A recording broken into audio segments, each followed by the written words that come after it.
E aí, turma boa, sejam todos bem-vindos ao canal Sala Web de Aula, auxiliando a educação. Eu sou o professor Fernando Silva e esta é mais uma videoaula do nosso canal. Vamos então para a nossa videoaula de hoje. Na videoaula de hoje teremos Ciências 8º ano, nosso conteúdo do capítulo 7, Adolescência, Puberdade e Sistema Endócrino, nossa parte 2, você encontra esse conteúdo das páginas 145 a 147 do seu livro didático. Vamos aí para o conteúdo. Esta partezinha aqui da página 145 foi a nossa conclusão da aula passada, então vamos aqui para o tópico 5, a idade adulta. Ao final da adolescência vem a idade adulta, na qual importantes decisões precisam ser tomadas e problemas precisam ser resolvidos. O indivíduo assume completamente a responsabilidade por suas atitudes, seu sucesso, sua sobrevivência e sua felicidade. É na idade adulta que, em geral, as pessoas têm filhos. Acontece em fases anteriores? Sim, de forma errada.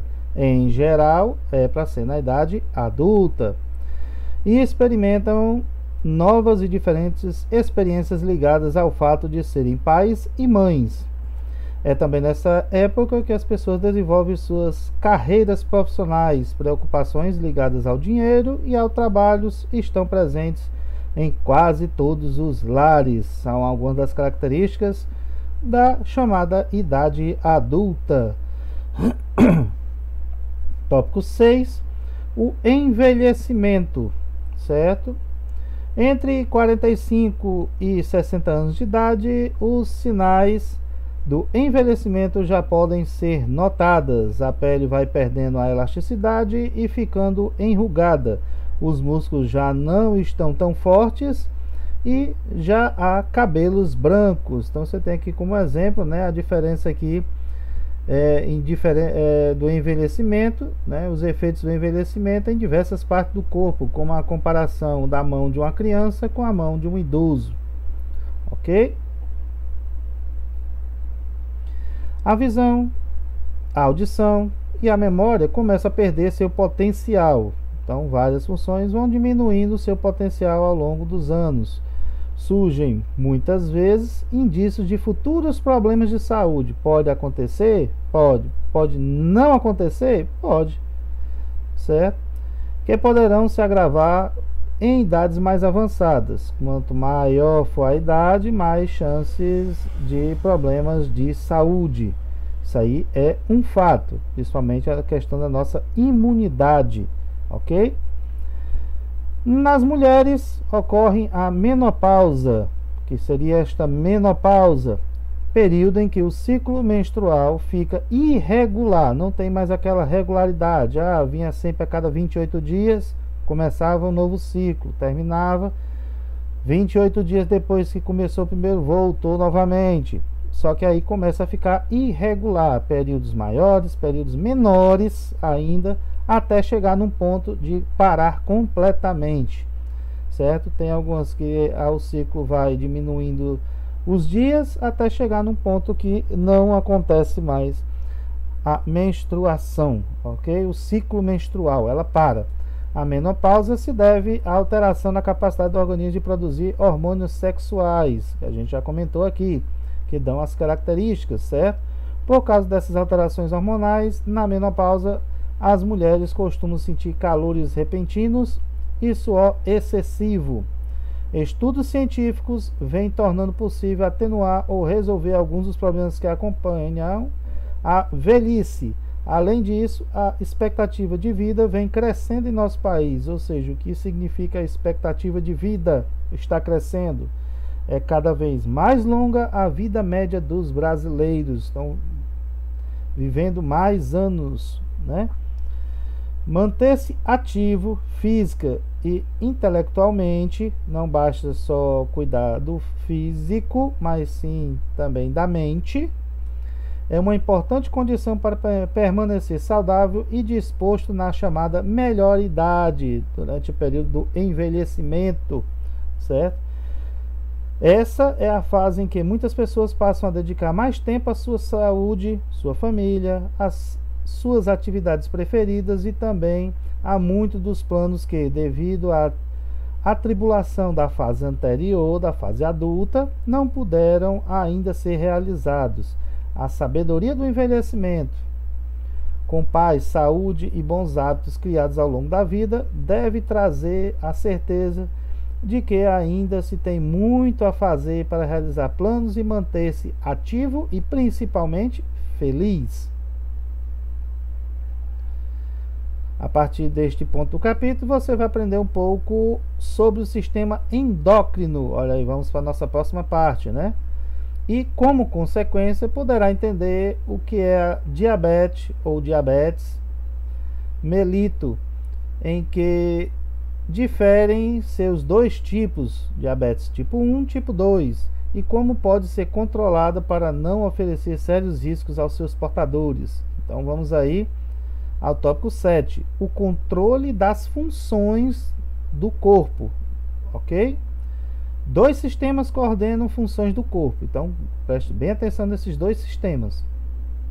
Nosso corpo apresenta muitas e complexas estruturas que, atuando em conjunto, cada um tem sua função, mas ambos trabalham em conjunto, um ajudando o outro.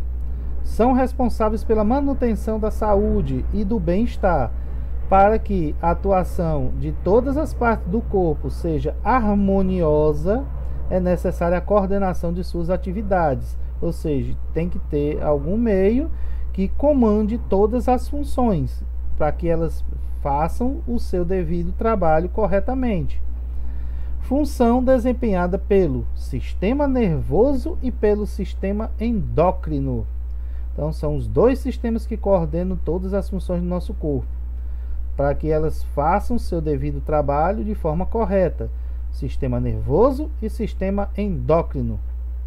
O modo de controle utilizado por ambos os sistemas é diferente, e a velocidade de comunicação entre as diversas partes do corpo também. Se a velocidade é diferente, certo?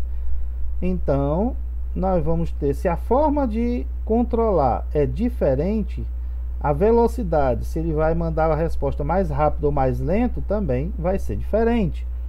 O sistema nervoso estabelece uma comunicação por meio de uma rede de nervos espalhados por todo o nosso corpo. Quando o impulso nervoso é enviado pelos nervos, chega ao destino e desencadeia uma ação em milésimos de segundo. Um segundo, pois você divida em 1000 partes, ok? Isso será um milésimo de segundo. É uma comunicação rápida e direcionada a uma parte específica do corpo, músculo ou glândula. Então, se acontece alguma coisa em uma região específica, a comunicação através do sistema nervoso é rápida e a resposta é direcionada para aquela região em que foi constatado o impulso, certo? Então, se houve algo no estômago, vai ser direcionado diretamente para o estômago, os impulsos para resolver aquela questão. Então, por isso que a comunicação é rápida e direcionada. Ela vai direto para aquela parte do corpo. Eu fui tocar aqui numa panela, só que ela estava quente. O impulso chegou na ponta dos meus dedos, do calor, certo?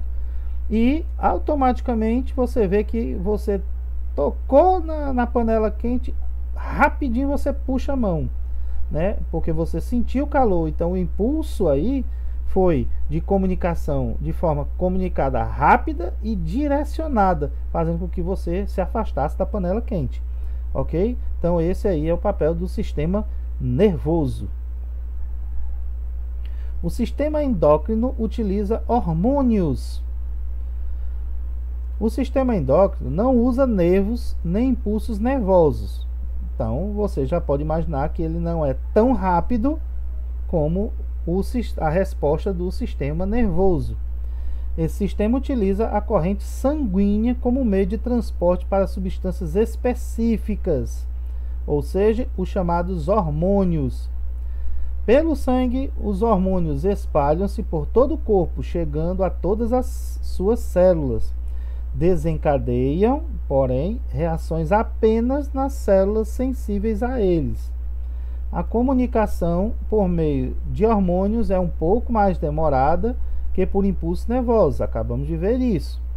De fato, os efeitos de um hormônio levam segundos ou minutos para serem desencadeados. Ah, professor, segundos ali também está indicando. O impulso nervoso é milésimo de segundo. Você pegar 1 segundo e dividir em 1000 pedaços e pegar apenas um.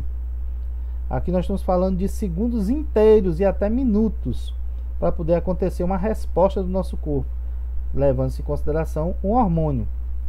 Apesar de mais demorada, essa comunicação pode atingir grande quantidade e grande variedade de células, não apenas células de músculos ou de outras glândulas, e pode ter efeito duradouro, ou seja, enquanto o impulso nervoso, a resposta do impulso nervoso é naquela região, naquele órgão específico, naquela glândula, a resposta, mesmo que demorada, o efeito de um hormônio pode demorar mais para agir, mas ele age em várias células, várias regiões ao mesmo tempo e outras glândulas, e o efeito dos hormônios podem ser duradouros, ou seja, podem permanecer naquelas células por muito mais tempo do que o impulso nervoso, certo? Veja só o tempo que levou. Pronto, eu encostei na panela, minha mão foi puxada para trás para se afastar. Pronto, acabou aquele impulso, eu posso movimentar minha mão normalmente. Já o efeito de um hormônio pode demorar, pode durar, né? Pode durar por muito tempo, ok? Por isso a palavra aqui, duradouro. O sistema nervoso e o endócrino atuam em conjunto, muitas vezes de forma interligada, permitindo ao corpo adaptar-se às variações externas do ambiente e manter-se em condições internas razoavelmente constantes e adequadas ao funcionamento saudável do organismo. Nosso tópico 8, glândulas exócrinas e endócrinas, ok? Então vamos ver aí os dois tipos de glândulas que produzem as substâncias que vão ser utilizadas no nosso corpo, que vão pela corrente sanguínea também, ok? A palavra glândula designa, ou seja, significa órgãos especializados em produzir e liberar substâncias, seja para uso interno do corpo, seja para excreção ao meio externo. Então, a glândula, ela produz alguma substância e libera essa substância no corpo. Essa substância pode ser usada para dentro do próprio corpo ou pode ser jogada para fora, excreção, fora do nosso corpo. Então, quando você vê excreção, os excretas são substâncias que são jogadas para fora do nosso organismo. As glândulas exócrinas possuem ductos, ou seja, canais, por meio dos quais descarregam no interior do corpo ou em cavidades internas da pele substâncias que produzem. Então elas jogam, certo? Suas substâncias produzidas descarregam através de ductos, ou seja, canais, certo? Beleza? Nossa pele, por exemplo, possui dois tipos de glândulas exócrinas. Nós temos as glândulas sudoríparas, produtoras de suor, e as glândulas sebáceas, produtoras de material oleoso protetor da pele, certo? Então, nós temos as glândulas sudoríparas, que vão jogar o suor, né, através de um ducto, um canal, para o meio externo, ou seja, por que é que você soa, né? Se você reparar bem, você fazendo atividades, fazendo qualquer exercício, você vai estar gastando uma grande quantidade de energia, então seu corpo vai aquecer. Qual é a maneira natural que o organismo encontrou para se resfriar, né? Exatamente, lançar essa substância chamada suor na pele para fazer com que a sua pele esfrie e automaticamente esfrie também um pouco a temperatura do seu corpo, ok? Então, vamos lá. Em ambas, o material produzido é despejado no meio externo por meio de ductos. As glândulas sebáceas produzem o material oleoso protetor da pele. Então vai ser jogado aqui no ducto que passa ao redor do pelo. Então o pelo também tem o canalzinho por onde vai passar o material produzido por essas glândulas. Em ambas, o material produzido é despejado no meio externo por ductos, esquematizados na figura ao lado. As glândulas salivares também são exemplos de glândulas exócrinas. Elas produzem a saliva na sua boca, que, por meio de ductos, é liberado na cavidade bucal. Certo? Então, as glândulas salivares presentes na região da sua boca vão produzir a saliva que é liberada na cavidade da sua boca. Já as glândulas endócrinas não possuem ductos e liberam as substâncias que produzem os hormônios diretamente na corrente sanguínea. Então aqui as exócrinas, exo, fora, endo, dentro, interno, elas não têm ductos para levarem, elas jogam diretamente na corrente sanguínea e o sangue se encarrega de levar a todas as partes do corpo até chegar nos locais específicos onde elas irão atuar, ok? Essa atuação está representada na figura abaixo, onde aqui nós temos célula de glândula endócrina jogando hormônio no sangue e o sangue leva para todo o corpo. Quando chegar nas células em que elas vão atuar, no local onde ela vai atuar, elas são absorvidas por essas células, ok? Então, esse aí foi o nosso conteúdo de hoje. Vamos então para a nossa atividade. Os assuntos abordados na aula de hoje foi a idade adulta, o envelhecimento, o controle das funções do corpo, glândulas, os dois tipos exócrina e endócrinas. Primeira, descreva quais seriam suas expectativas para a sua vida adulta. Então, uma resposta bem pessoal, que vai chegar somente até mim, certo? Então, quais seriam as suas expectativas? O que você espera para a sua vida adulta? Como você espera que ela seja, ok? Então, aí, bem pessoal, que eu vou ler com bastante cuidado, ok? 2. Cite 3 exemplos de sinais do envelhecimento humano. Então, dá 3 exemplos aí de sinais que a pessoa está na fase do envelhecimento. 3. Descreva o que vem a ser a chamada menopausa. Falamos dela aqui, a menopausa. 4. Quais os 2 sistemas do corpo, do nosso corpo, que desempenham a função de coordenação das atividades desenvolvidas pelo corpo? Falamos 2 sistemas aqui. Então você vai descrever quais são eles aqui embaixo.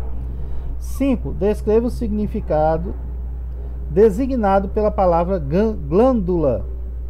Certo? Ela designa o que? A palavra glândula. 6. Descreva as características principais das glândulas exócrinas. Caracterizar as glândulas exócrinas.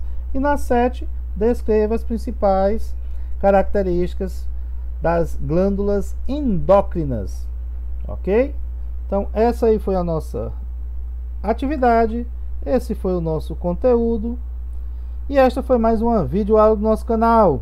Deixa aí o seu joinha se você gostou do nosso conteúdo. Se inscreva no canal se não é inscrito. Ative o sininho das notificações para ficar sempre antenado com nossas videoaulas e lives. Vamos ficando por aqui e até a nossa próxima videoaula.